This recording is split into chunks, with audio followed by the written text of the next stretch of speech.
Hello. मी सकाळपासून try करत होतो अराऊंड 11 वाजल्यापासून लॉग इन करायचं. म्हाडाची वेबसाईट आहे फर्स्ट कम फर्स्ट सर्वसाठी. सो आज त्याची सोडत होती, पण काही टेक्निकल इश्यूजमुळे लॉग इन होत नव्हतं. सो मी पाहिलं तेव्हा मला कळालं, वरती नोटिफिकेशन येत होतं की पुण्याची जी फर्स्ट कम फर्स्ट सर्ववाली जी डेट आहे ती आता पोस्टपोन झालेली आहे.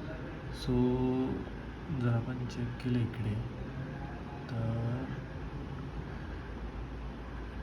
न्यूजमध्ये आपण पाहू शकता. So due to the certain technical difficulties the apartment allotment process under the first come first serve scheme will be May 28, 2026 11:30 AM. So ही आता पोस्टपोन झालेली आहे. थँक्यू.